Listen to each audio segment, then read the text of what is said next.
So on June 20th, they gathered on a tennis court to protest. They would not disperse until they got a constitutional monarchy. Thus, they took the tennis court oath, and the National Assembly was formed, made up of members of the Third Estate. Abbey Sees is quoted saying, "What is the Third Estate? Everything. What has it been thus far in political order? Nothing. What does it demand? To become something." This caused Louis to send troops to protect Bastille's armory. So, July 14, 1789, the Third Estate attacked it in the storming of the Bastille. Claire, that's the wrong Bastille. Darn. Still, the name sounds pretty cool, doesn't it? The storming of the Bastille even started my favorite personal tradition, the parading of heads on pikes. Peasants killed and injured many guards in the riots, and this was the start of the Revolution. In August 1789, the National Assembly wrote the Declaration of Rights of Man, which included freedom for all men, freedom of press, and freedom of speech. Or, if you want to be fancy, liberty, equality, and fraternity. And no, before you ask, not like college fraternities. Fun fact, frater actually means brother in Latin. Okay, so a mere 2 months later, the Women's March of Versailles happened. Miss Baker, it's Versailles! You okay there? Okay, great. I bet you're gonna jump over the desk, but okay. Okay, fine. Versailles. And no, not the store, although that would have been something. So many women shopping. No, what really happened was peasant women invaded the palace of Versailles and demanded bread. They said, "We are going to cut off her head, tear up her heart, fry her liver, and that won't be the end of it." This forced Louis and Marie to move back to Tuileries in Paris, and back to my favorite tradition, they were escorted back with, yes, their guards' heads on pikes. Then, in 1790, the civil constitution of the clergy was signed, which gave church lands to the National Assembly. Remember, that's the Third Estate. And the church didn't like giving up their lands, so they became the enemies of the revolution. The Pope actually forbade the revolution. Not that it mattered to the peasants, mind you. In 1791, the Third Estate set up a new legislative assembly to make laws, collect taxes, and declare war. It was led by Jacobins, a bourgeoisie member who wanted to get rid of aristocratic privilege. Radical, bloodthirsty Robespierre, and Girondist, moderate, extended ideals. Next up, the radical phase.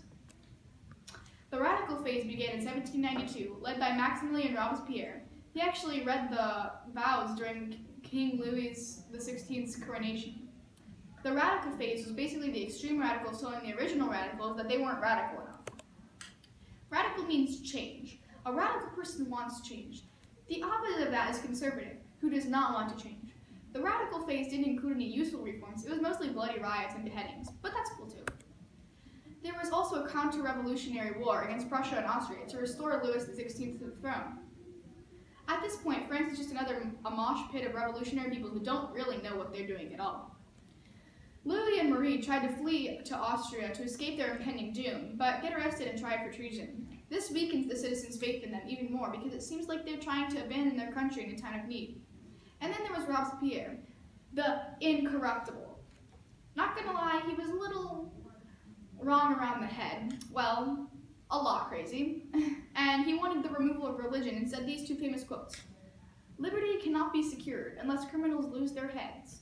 And "We will incite a war of people against kings, kindled by fire and liberty.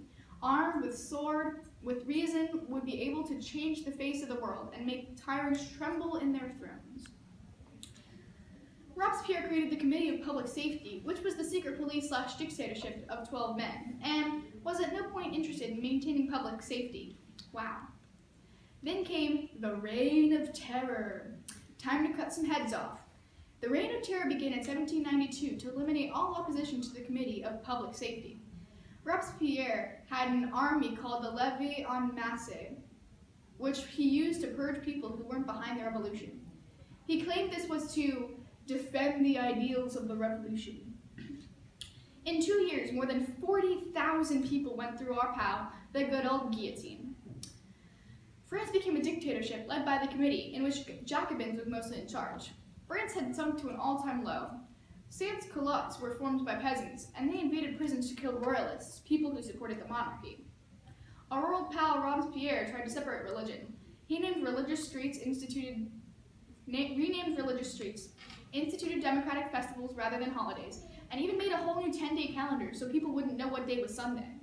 This didn't really work out for him since France was mostly a Catholic country. And it only goes down from here. On the bright side, or not so bright, depends on how you look at it, King Louis and Marie Antoinette were executed in 1793, shortly followed by Robespierre in 1794, not 19. All of this mumbo-jumbo, crazy-town banana pants. Banana pants? Really?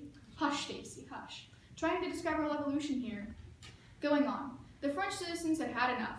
With the Thermidorian reaction, they created a body called Directory that had 2 houses and 5 directors against each other.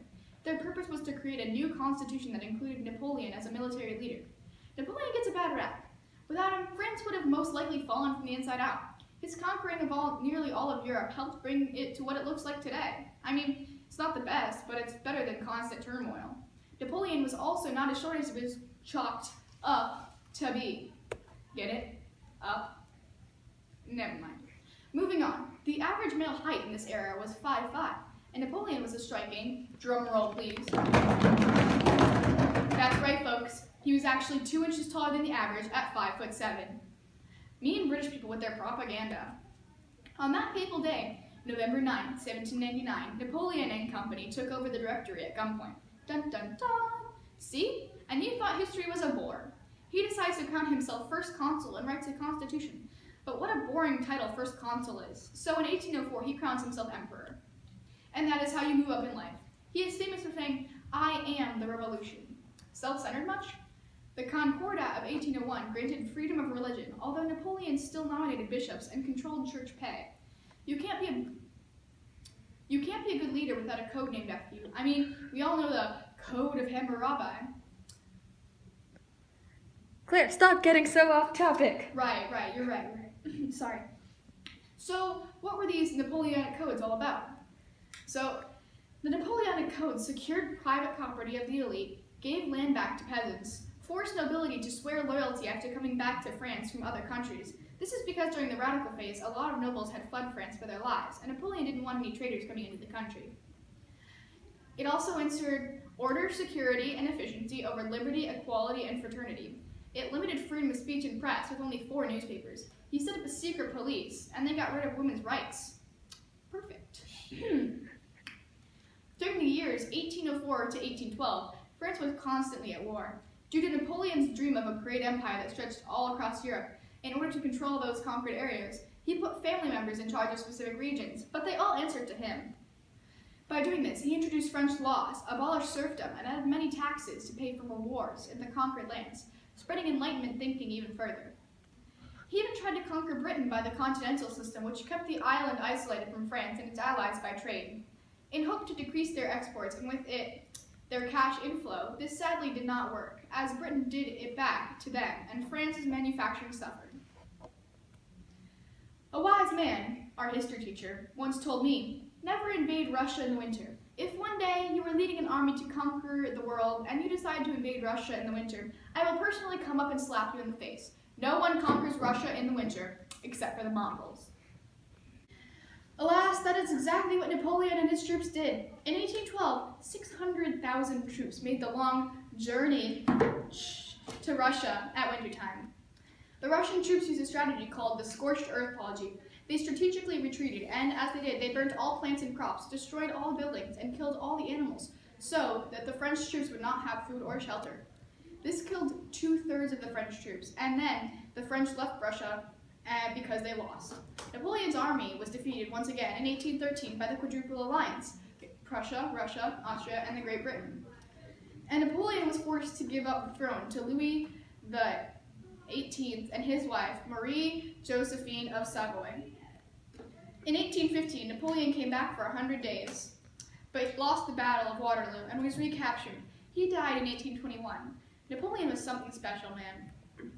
France kept trying to replace him, but only came up with Louis XVII, who was a weak leader, accepted revolutionary changes, made a constitutional charter, and attempted to restore the Bourbon dynasty. And that's the end of French's segment, although we'll definitely be seeing them later on. Friendship segments. Friendship is magic. Can I get a French fries? What? Boy. Time for the credits. Claire Baker, you are blocking the screen.